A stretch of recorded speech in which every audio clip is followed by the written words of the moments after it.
تو دین ہے اور یہ دنیا دنیا ہے. ہم، مسلمان کی دین اور دنیا، ہم، وہ دین اس کا اسے گورن کرتا ہے، اس کی ہم، دنیا کو.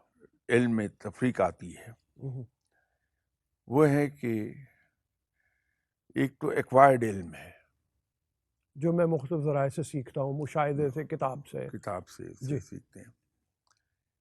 ایک اس کو ڈیوائن علم کہہ لیجئے. جی یہ وہ ہے جو آپ کا ذہن سوچتا ہے ہم، اور نئی نئی جہتیں اس کی دریافت کرتا ہے، ہم، اس پہ ریسرچ کرتا ہے، نئے نئے نقطے پیدا ہوتے ہیں ہم، اور ان نقطوں کو وہ آگے ایکسپلین کرتا ہے. ہم، ایکسپلینیشن اس کی اس کو ملتی ہے اس کے ذہن کے ہم، ذریعے سے. تو اس کو ہم روحانیت میں علم لدنی بھی کہتے ہیں، ٹھیک ہے. کہ کوئی نقطہ آپ کے سامنے آیا، آپ کے ذہن نے اسے حل کرنا شروع کر دیا اور اس کا ہم، ایکسپلینیشن آپ کے سامنے آ گئی. ہم، یہ وہ علم ہے جو آپ کے یہاں سے جنریٹ ہوتا ہے، وہ ایکوائرڈ علم نہیں ہے. ٹھیک. یہ جو آپ نے ابھی فرمایا کہ آپ صلی اللہ علیہ وسلم کی جو دعا ہے اس کے بارے میں آپ نے فرمایا کہ چیزوں کی حیت نہیں بلکہ چیزوں کی حقیقت کا علم عطا فرما ہم، دیا. یہ ہمارے سامنے یہ جس میں پاٹ پوری ہے، جی یہ برتن پڑا ہے.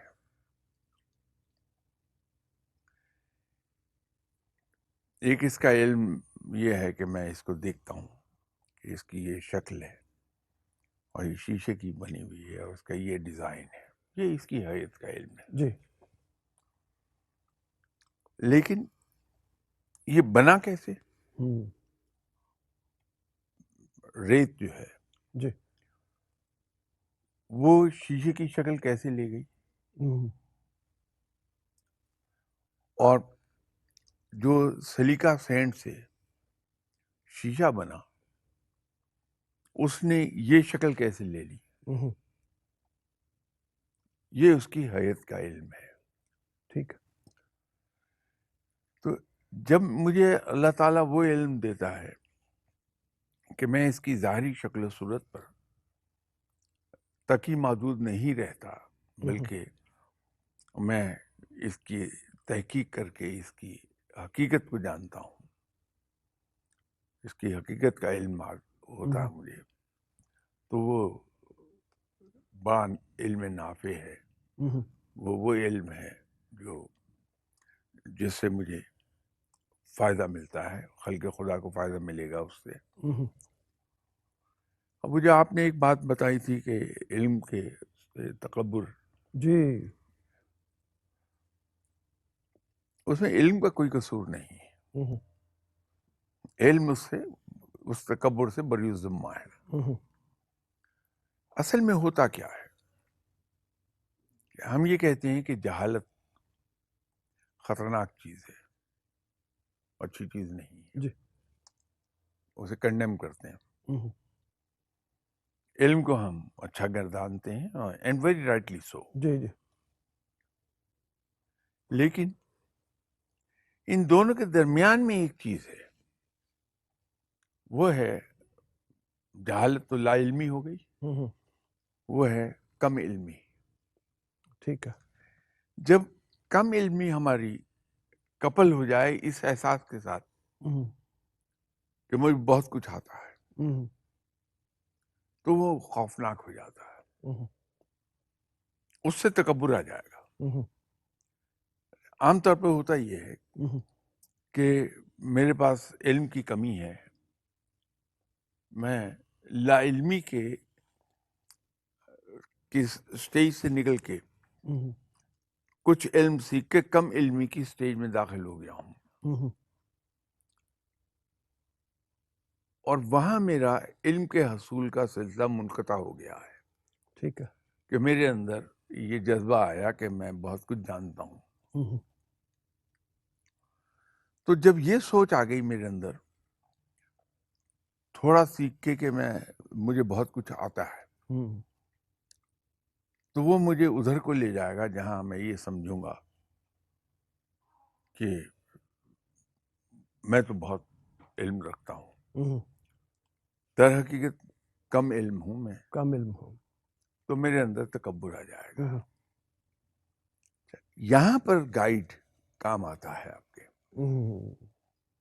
بالکل صحیح ہے کہ جب آپ کا استاد آپ کو علم سکھا رہا ہے اور وہ آپ کو لا علمی کی سٹیج سے نکال کر کم علمی تک لے گیا ہے، تو وہاں وہ آپ کو بھٹکنے نہیں دے گا۔ وہاں پر پھر اس کی گائیڈنس آپ کے کام آئے گی۔ اس لیے یہ کہا جاتا ہے کہ استاد کا ہونا بڑا ضروری ہے۔ وہ آپ کو آئینہ دکھاتا ہے کہ یہ جس کو تم سمجھ رہے ہو کہ میں بہت کچھ جانتا ہوں، تم کچھ نہیں جانتے، تو وہ پھر آپ کو کم علمی کی سٹیج سے نکال کے عالم بناتا ہے۔ وہاں سے جب ہم نکلتے ہیں کم علمی کی سٹیج سے، تو وہاں احساس جاگتا ہے۔ جتنا کچھ جانتا جاتا آدمی، جتنا زیادہ جانتا جاتا ہے، اتنا اس کے اندر یہ احساس شدت پکڑتا ہے کہ مجھے کچھ نہیں آتا۔ ٹھیک ہے، یہ بالکل ایسے ہی ہے کہ آپ اگر آسمان کی طرف پرواز کرنا شروع کریں تو جو آپ بلندی کی طرف جاتے جائیں گے، آپ کو آسمان اتنا ہی اور دور ہوتا نظر آئے گا۔ تو آدمی پھر جو کائنات کی وسعت ہے اس کے بارے میں اس کو احساس ہونے لگتا ہے کہ نہیں، یہ تو اس میں بڑی وسعت ہے، تو میں تو ایک معمولی سا ذرہ ہوں۔ یا اس کی ایک مثال ہم یہ بھی دے سکتے ہیں کہ میں زمین پر کھڑا ہوں کسی اونچی بلڈنگ پر، تو مجھے جو افق ہے، ہورائزن لائن، جہاں زمین اور آسمان ملتے دکھائی دیتے ہیں، ایک جگہ دکھائی دیتے ہیں، وہ مجھ سے 5.5 میل دور ہے۔ میں دیکھ رہا ہوں کہ یہ سامنے ہے۔ جی، لگتا ہے یہ قریب ہے۔ اگر میں سمندر میں سفر کر رہا ہوں، جہاز پر ہوں، بحری جہاز پر، وہاں کھڑا ہو کے دیکھوں گا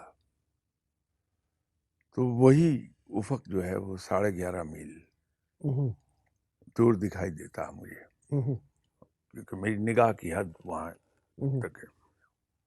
اور اگر میں ہوائی جہاز پر بیٹھ کے 30-35 ہزار فٹ کی بلندی پر پرواز کر رہا ہوں اور میں اس جہاز کی ونڈو سے دیکھتا ہوں تو 21.5 میل دور افق دکھائی دیتا مجھے۔ اب افق کیا ہے، ہورائزن لائن کیا ہے؟ جی، وہ میری حد نگاہ ہے۔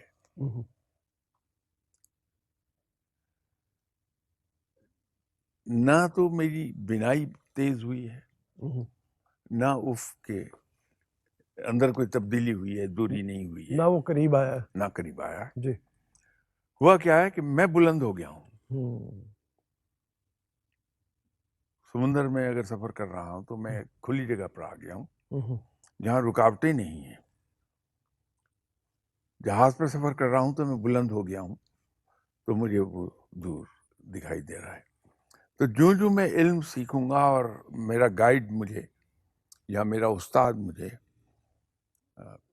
پنجابی لفظ اگر استعمال کر لوں کہ چھینٹے کے زور پر بھٹکنے نہیں دے گا، جہاں میرا قدم بہکا، میرے دماغ میں خیال آیا کہ مجھے بہت آتا ہے، تو مجھے آئینہ وہ دکھا دیں گے میرے استاد کہ تمہیں کچھ نہیں آتا، کچھ نہیں جانتے۔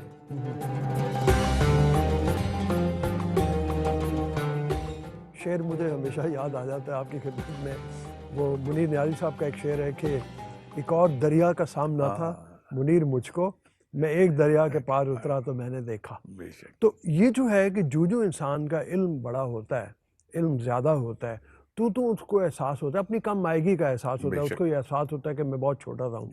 یہ انسان کے اندر خوف نہیں پیدا کر دیتا پھر؟ یا وہ زیادہ مطلب اس طرح کا ہو جائے گا. جیسے ایک بات تو طے ہے کہ وہ قرآن مجید میں بھی ارشاد باری تعالیٰ ہے کہ بلکہ اس کی بھی آپ ذرا ہمیں گائیڈ کیجیے گا تھوڑا سا, کہ جو کم علم ہے وہ جاہل بھی ہے اور ظالم بھی ہے. یہ ظالم کس طرح سے انسان ہو جاتا ہے کہ وہ جہالت کے ساتھ ظلم پہ مطلب اترا ہوا ہے؟ یہ ظلم اس کا اپنی ذات پہ ہے یا باقی لوگوں پہ بھی ہے؟ اس کو یہ الفاظ کا کھیل بن جائے جی گا تھوڑا, جی. کہ جہالت ظلمات ہی تو ہے. تو میں اپنی جہالت کے ذریعے سے میں اپنی ذات پر بھی ظلم کر رہا ہوں, اور جس سے میرا واسطہ پڑتا میں اس میں بھی ظلم کر رہا ہوں. ٹھیک ہے. یہ جو آپ نے خوف کی بات کہی کہ خوف پیدا ہو جاتا ہے, خوف کے اندر بھی دو طرح کا خوف آئے گا. لا علمی بے خوفی لاتی ہے. بالکل صحیح ہے. علم جو ہے وہ خوف پیدا کرتا ہے, یقیناً کرتا ہے. ٹھیک ہے. لیکن دو طرح کا خوف ہے. اگر میرے پاس علم ہے تو مجھے یہ معلوم ہے کہ یہ آگ جلا دے گی مجھے, تو میں آگ سے خوف کھاؤں گا, لیکن اس کا توڑ نکالوں گا. اب علم جو آگ کی اصلیت کا علم ہوا مجھے, اس سے خوف تو ہوا کہ یہ آگ مجھے جلا دے گی, لیکن اسی علم نے مجھے یہ بتا دیا کہ اس آگ کو میں زیر کر سکتا ہوں. ٹھیک ہے. اگر میں ایسبیسٹس کے گلوز پہن لوں, ٹھیک ہے. فائر پروف گلوز پہن لوں, اس کے اندر لیئر ہوتی ہے ایسبیسٹس کی, تو یہ آگ مجھے کچھ نہیں کہہ سکتی. تو میں اس کو ایک نام دے سکتا ہوں. جی جی. کہ یہ تعمیری خوف ہے. اچھا.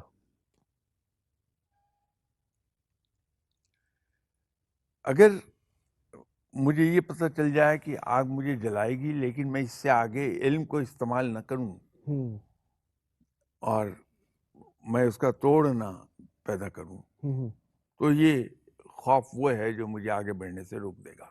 ٹھیک ہے. اس لیے میں نے کہا تھا.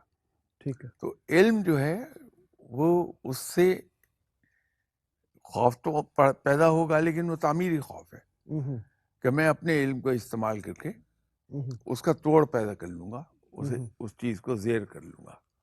ٹھیک ہے. مجھے میرا علم سکھاتا ہے کہ یہ بلٹ ہے, یہ بلٹ مجھے نہ صرف زخمی کرے گی بلکہ میری جان بھی لے سکتی ہے. ٹھیک ہے. یہ خوف آیا میرے اندر. ٹھیک ہے. لیکن میں نے اپنے علم کو استعمال کیا اور ایک بلٹ پروف جیکٹ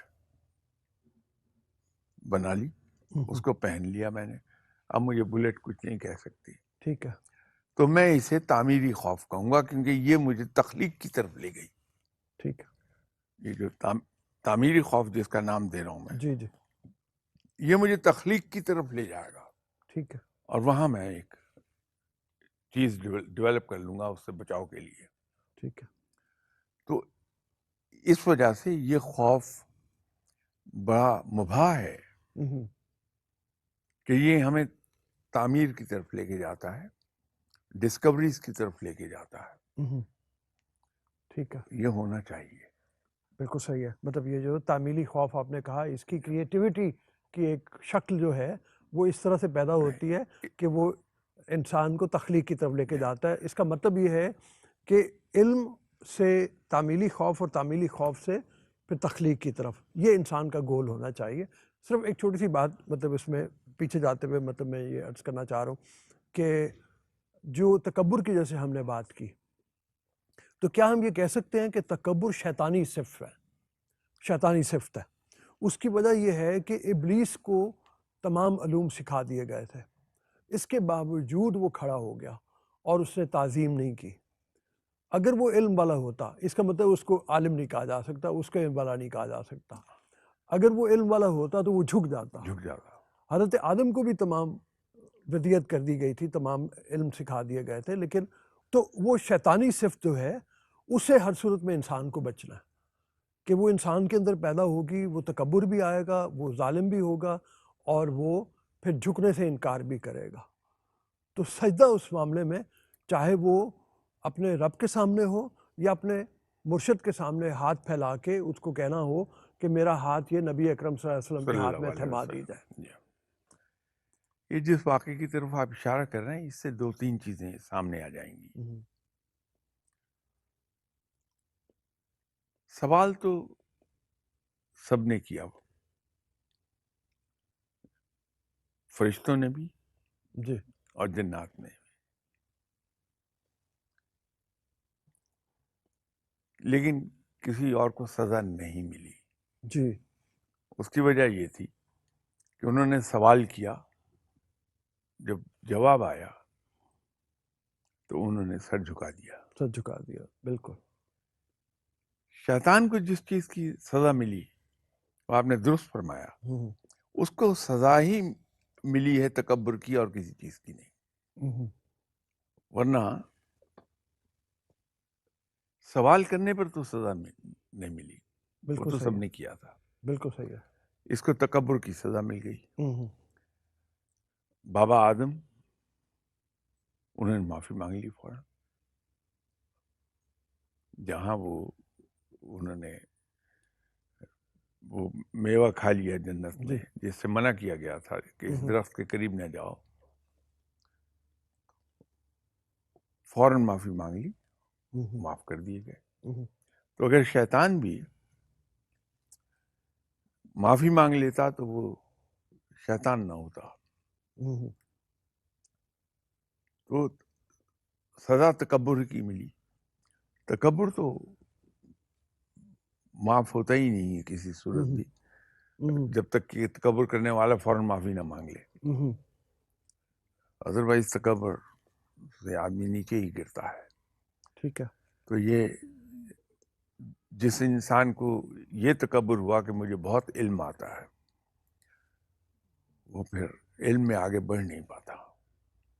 اچھا یہ فرمائیے کہ کیا علم کا کوئی آخر ہے؟ یعنی علم کا ایک طرح سے انتہا تو یہ کہا جا سکتا ہے کہ انسان اپنی سطح سے بڑھ کے ایک ایسی سطح پہ پہنچ جائے جہاں پہ اللہ تعالیٰ اس پہ منکشف کر دے راز کائنات کے، لیکن کیا اس سے آگے کی علم کی کوئی آگے حتمی شکل ہے کہ اس سے آگے منع کیا ہو کہ اس سے آگے تم نے نہیں جانا؟ دیکھیے، میں یہ سمجھتا ہوں کہ یہ وہ راہ ہے جس پر چلنے والا کبھی منزل کو نہیں پہنچا۔ اچھا، واہ۔ بس ہر انسان جو اس راہ پہ چلا ہے وہ راہی ہے، منزل کو نہیں پہنچتا ہے۔ علم کی حد نہیں ہے۔ ٹھیک ہے۔ تو اپنی استطاعت کے مطابق ہر آدمی علم حاصل کرتا ہے۔ اس لیے کہا جاتا ہے کہ ماں کی گود سے قبر کی دیواروں تک علم سیکھتا ہے انسان۔ سیکھنے کا عمل نہیں رکتا، جہاں سیکھنے کا علم رکتا ہے وہ موت ہے۔ اس سے مجھے یاد آ رہا تھا کہ جہاں پہ اسلام میں آپ نے کہا کہ اسلام میں تفریق نہیں ہے دنیاوی علم کی اور روحانی علم کی، اس کو کہہ لیجیے، یا دینوی علم کی، دینی اور دنیاوی علم، اس کی کوئی تفریق نہیں ہے۔ وہ اس سے رسول اکرم صلی اللہ علیہ وسلم کا وہ یاد آتا ہے وسلم۔ کہ جہاں انہوں نے روحانی علم کے لیے لوگوں کے مرتبے بلند کر دیے، وہاں پہ انسان کے لیے فرض قرار دیا، آپ نے ابھی اس کا ارشاد فرمایا۔ اور پھر وہ جو بار بار آتا ہے کہ علم حاصل کرو، کہاں تمہیں جانا پڑے، کچھ بھی کرنا پڑے، وہ ایک اس کے بارے میں ڈاکٹر حمید اللہ نے بڑی اچھی بات لکھی ہوئی ہے۔ کچھ لوگ کہتے ہیں کہ حدیث وہ کمزور ہے، لیکن ڈاکٹر حمید اللہ جیسے اسکالر اگر کہہ رہے ہیں تو میرے خیال میں اس میں ہوگا۔ وہ کہتے ہیں جب رسول اکرم صلی اللہ علیہ وسلم نے ارشاد فرمایا کہ آپ کو چین تک جانا پڑے تو آپ جاؤ، تو وہ چینی وفود سے مل چکے تھے اور وہ یہ جانتے تھے کہ چین سائنٹیفک علم میں کتنا آگے بڑھ چکا ہے، تو وہ بنیادی طور پہ مسلمانوں کو تلقین کر رہے ہیں اس بات کی کہ سائنسی علم کی طرف جاؤ۔ تو بڑی خوبصورت تھینگ ہے، مطلب یہ۔ بے شک۔ جی۔ یہ علم کی بات ہو رہی ہے کہ اس کی کوئی حد نہیں ہے، سیکھنے والا ہونا چاہیے، اور انسان قبر کی دیواروں تک سیکھتا رہتا ہے جب تک کہ لحد میں اتار نہیں دیا جاتا، موت تک۔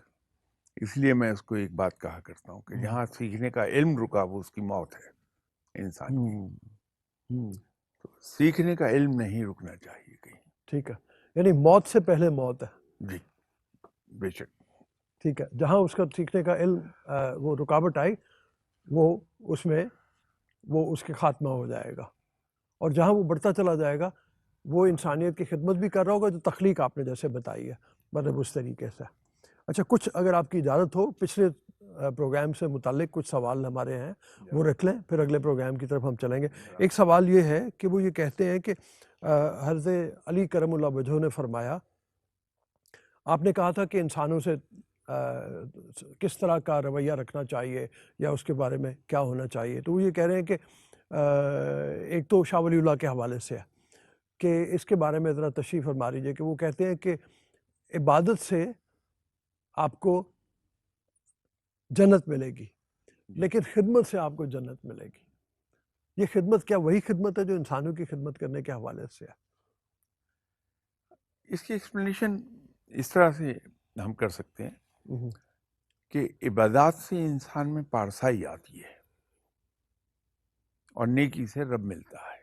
ٹھیک ہے، یہ ہم اس کو یوں بھی کہہ سکتے ہیں. ٹھیک ہے. اور اس کی ایکسپلینیشن یہ ہے کہ نیکی ہم کہتے کس کو ہیں، اس کی ڈیفینیشن کیا ہو. ہم اس کو ڈیفائن دو چار لفظوں میں نہیں کر پاتے، پیجز آفٹر پیجز لکھتے چلے جائیں گے ہم. جی. وہ فہرست بن جائے گی کاموں کی. ہوں. لیکن اس کی ڈیفینیشن، جی. تو اس کی ڈیفینیشن آسان ترین یہ ہو سکتی ہے کہ نیکی کیا ہے. جب انسان دوسروں کے حقوق، ان کا آرام، ان کی خواہشات اور ان کی تمناؤں کو اپنی ضرورت، اپنی خواہش، اپنے آرام، تمنا، ان پر ترجیح دینے لگتا ہے، ٹھیک ہے، وہ نیکی ہے. تو وہ جو میں ایک چیز عرض کیا کرتا ہوں کہ سچی خوشی صرف دینے میں ہے. وہ دینا جو ہے جی. وہ میٹیریل چیزوں کا بھی ہو سکتا ہے. ٹھیک ہے. آپ اس کی ایک ایگزامپل بڑی آسان سی ہماری روزمرہ زندگی کی ہے، جی. جس کو ہم سبھی فیس کرتے ہیں. آپ بھی کرتے ہیں، میں بھی جی. کرتا ہوں. صبح آفس جانے کے لیے ہم لوگ نکلتے ہیں گاڑی پر، تو پیک آورز ہیں. کوئی موٹر سائیکلسٹ ہمارے اگلے مڈ گارڈ کے اندر گھسنے کی کوشش کر رہا ہے کہ کسی طرح نکل جائے. وہ بائیسیکل والا سائڈ سے آ جائے گا، کوئی کار والا بلا وجہ میں پیچھے ہارن ہانکنگ کر رہا ہے. ایسی چیزیں سامنے آتی ہیں، جی. ہم سبھی انکاؤنٹر کرتے ہیں صبح سے شام تک. اب اس میں دو رویے ہو سکتے ہیں کہ یا تو میں جھنجھلاؤں اور ہر ایک کے بارے میں بڑبڑاتے ہوئے کچھ کامنٹ پاس کروں، جس کو obviously وہ نہیں سن پا رہا جس کے بارے میں کامنٹ کر رہا ہوں. تو جو آدھے پون گھنٹے کے بعد جب میں آفس پہنچوں گا تو میرے نروز بالکل ویئر آؤٹ ہوئے ہوں گے، بریک ہوئے ہوں گے. تو میں دن کا آغاز اس سٹریس کے ساتھ کروں گا جو مجھے یہ سارے راستے میں مل گیا. اگر اس کے برعکس میں ایک یہ رویہ رکھ لوں کہ اگر میرے پیچھے جو گاڑی ہے وہ مجھے ہارن بار بار بجا رہا ہے، تو میں جہاں مجھے موقع ملے میں سائڈ پہ کر کے اسے ہنستا ہوا مسکراتا ہوا اشارہ کر دوں کہ آئیے، آپ نکل جائیے. ہاں بس اتنا کہ آئیے، تشریف لے جائیے. بائیسیکل والا ہے، اس نے آ کر اپنی جلدی کی وجہ سے میری گاڑی میں بائیسیکل مار دی. اب جو ہونا تھا وہ تو ہو چکا. تو اس کو میں ہنس کے کہہ دوں کہ کوئی بات نہیں، ہو جاتا ہے، ڈونٹ وری، مسکراتے ہوئے یہ کہہ دوں. تو جب میں دفتر پہنچوں گا تو میرے اعصاب پر کوئی دباؤ نہیں ہوگا، میں بڑا خوش ہوں گا، اور ایک وہ میرے اندر ایک پلیزنٹ وہ احساس پیدا ہوا ہوگا. تو یہ جو ہم دوسروں کی کوتاہی کو معاف کر کے، دوسرے کی غلطی کو معاف کر کے جواب میں اس کو ایک مسکراہٹ دے رہے ہیں، اس سے وہ مجھے خوشی حاصل ہوئی ہے. تو آفس میں گیا ہوں تو میں بڑا پلیزنٹ موڈ میں ہوں. یہ ایک فرق ہے. وہ جو نیکی کی بات شروع ہوئی تھی کہ نیکی جو میں کہہ رہا ہوں کہ دینے سے خوشی حاصل ہوتی، وہ دینا یہی نہیں کہ میں کوئی میٹیریل چیز آپ کو دے رہا ہوں. میں اگر صرف اسمائل ہی دے رہا ہوں آپ کو، وہ بھی ایک نیکی ہے.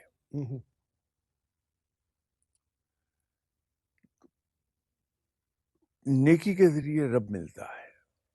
نیکی کے ذریعے رب ملتا ہے. اب ان نیکی کے پھر بہت سی آگے اس کو ہم ان ڈیپتھ اگر بات کریں تو یہ ہو جائے گا کہ یہ رویہ جنم کہاں سے لے گا. ٹھیک ہے. وہ جنم لے گا میری سوچ سے. ابتدا ہر فعل کی سوچ سے ہی ہوتی ہے. تو اگر میری سوچ کنسٹرکٹیو ہو جائے، تعمیری سوچ ہو جائے، پازیٹیو سوچ ہو جائے، تو میرے جتنے مجھ سے فعل سرزد ہوں گے وہ پازیٹیو ڈائریکشن میں ہوں گے، اس میں نگیٹیوٹی نہیں ہوگی. تو جب ہم یہ کر لیتے ہیں کہ ایک ملغوبہ تیار کرتے ہیں اپنی ذات کے اندر، عبادات کا، جس میں فرض عبادات بھی شامل ہیں اور کچھ اضافی عبادات جن نفلی عبادات ہم کہہ رہے ہیں. عبادات، پازیٹیو سوچ، اور پھر پازیٹیو عمل جس کو نیکی کہہ لیجیے آپ. ان تینوں کو جب ہم اکٹھا کریں گے تو رب کی قربت حاصل ہوگی. وہ یہ جو آپ نے سوال پوچھا اصل میں اس کی ایکسپلینیشن یہ ہے. ٹھیک. کہ یہ تین چیزیں آپ کو اکٹھی کرنی پڑ جائیں گی اپنی ذات کے اندر. عبادات جس کے نتیجے میں ہمیں پارسائی مل جائے گی. تو پارسائی، پازیٹیو سوچ اور نیکی، ٹھیک ہے، رب کے قریب چلے جائیں گے. شاہ صاحب بڑی مہربانی، اجازت دیجیے اگلے پروگرام میں پھر انہی سوالوں کے ساتھ کچھ اور نئے جو لوگوں کی طرف سے آتے ہیں اس کے ساتھ، لوگوں کے سوالوں کے ساتھ آپ کی خدمت میں حاضر ہوں گے. اجازت دیجیے. اللہ حافظ.